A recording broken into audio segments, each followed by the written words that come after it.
O filósofo inglês Mark Fisher, em seu livro Realismo Capitalista, ele nos fala desse momento histórico em que nós vivemos, né, que para alguns é chamado de neoliberalismo, para outros de capitalismo tardio, e no entender de Mark Fisher, ele prefere dar a alcunha, que não, ele mesmo fala que não é dele, né, ele tirou de outros autores, de realismo capitalista. Esse termo realismo ele define como sendo algo onde a atual situação é tão real, é tão realista, é tão sem caminho que as pessoas não sabem para onde ir. Né? Não há outras alternativas, pelo menos no futuro próximo. Né? No horizonte próximo, não se consegue ver outras alternativas a este sistema em qual estamos vivendo.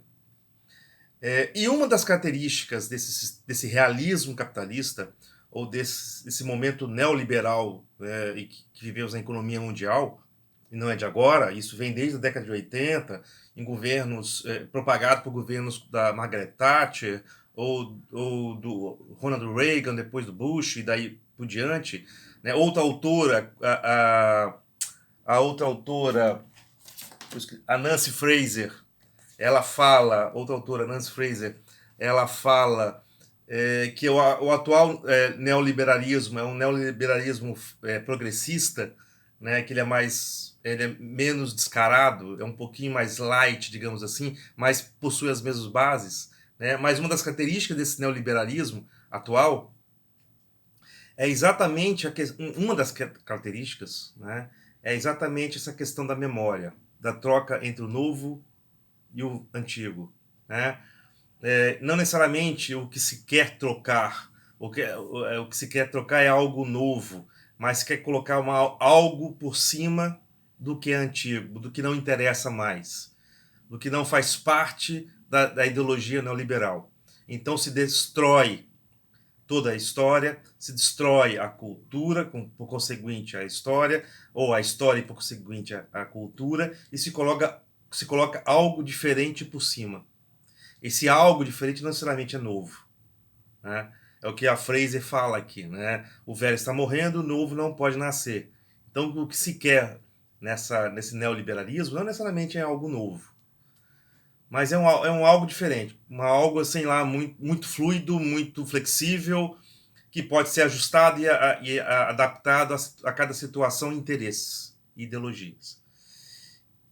E com isso, com essa destruição gradual,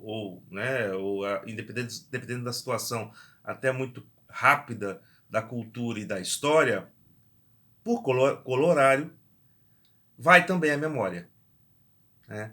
E a memória é aqui um ponto de discussão nesse vídeo que eu trago para vocês. Exatamente pela HQ, ou pela história em quadrinho, que eu li há pouco tempo, chamada Preferência do Sistema, essa HQzinha aqui, Preferência do Sistema, escrita e desenhada por Hugo Benvenu, publicada aqui no Brasil pela Comic Zone. É uma história que é basicamente dividida em duas partes. E duas partes que mostram muito claro essa questão do apagamento da memória como base ideológica. Né? Estamos num futuro hipotético, não muito longe, essa é a premissa aqui da história em quadrinho, onde a vida é dominada pelas grandes redes sociais, YouTube de um lado, Instagram do outro. Isso é bem claro aqui na história em quadrinho. E é tanta porcaria criada, tanta porcaria digitalizada e publicada nessas plataformas, que o espaço físico dessas plataformas ficou limitado. E para se criar mais espaço físico e virtual, né, mais espaço para se guardar equipamentos que guardem essa produção de porcaria, você precisa eliminar o que é dito antigo, o que é dito irrelevante, o que é pouco visualizado. E nessa brincadeira vai sendo jogado fora boa parte da cultura mundial, né, que é eleita, que é controlada por alguns juízes, né, que decidem o que deve ser mantido nessas plataformas, ou na rede da internet, ou nas redes sociais da internet, né, e o que deve ser eliminado, literalmente eliminado. Tudo que foi digitalizado de importante para a cultura mundial e não tem tanta visualização quanto as porcarias que são criadas nesse momento, é deletado, literalmente deletado. Então a história, a memória, a cultura é deletada com uma decisão, né? E nessa história você tem ali juízes, né, avaliadores, né, que vão levar os casos a esses juízes e decidir com eles o que vai ser mantido, o que vai ser deletado por conta do número de views, né? E essa história gira em torno de um personagem, que é um desses avaliadores de conteúdo, né, que tem reuniões constantes com esses juízes, um caso que é representado por um casal, que falam de um monte de besteira e se preocupam, e quando são apresentados aos questionamentos, né, aos, a, aos vídeos ou livros escritos, filmes, né, eles decidem de acordo com a quantidade de visualizações. É muito visualizado, é pouco visualizado, então pode apagar, pode deletar, deleta, porque precisamos de mais espaço, né? E a história gira em torno desse personagem, desse cara que controla, que leva esses casos, os casos aos juízes, e ele tem o papel de manter ou deletar, né? E ele fica sempre com essa pergunta na cabeça: pô, eu vou deletar aqui uma coisa que faz um filme, no caso que ele pega um filme, não vou nem contar aqui qual é o filme, um filme que tem quase 100 anos, que fez parte da cultura mundial, importantíssimo pelo tema dele, e eu vou deletar ele de toda a rede porque ele não tem mais views, né? E, bom, isso é um lado da história. O outro lado, que é interessantíssimo, é a figura desse robô aqui da capa, chamado de Nick, que nessa cultura, nesse futuro hipotético, nesse futuro não muito distante, né, quem gera as crianças não é mais a mãe. Quem gera as crianças, quem fecunda não, quem ali é uma barriga onde está ali gerando, né, a criança fecundada, são robôs, né? Pais e mães só têm o trabalho de dar as suas sementes, e as sementes são fecundadas dentro desse robô. E ele vira uma barriga ambulante para lá e para cá, com a criança ali dentro, eles vendo todo dia aquela criança crescendo, se desenvolvendo, né? Então são essas duas histórias, de como essas duas histórias se costuram, se mesclam, e depois da metade da história em quadrinho em diante elas se separam. E o papel primordial desse robô, o Nick, de ser também um dos contadores de história para essa futura criança. São duas questões muito importantes aqui, né? A questão de se contar histórias, como até um dos juízes reclama disso, assim, muito rapidamente, que as histórias não são mais contadas. Ninguém mais conta histórias, né? Então, se você não conta, não passa para outra pessoa as histórias, as memórias, essas histórias e boa parte da cultura se perde.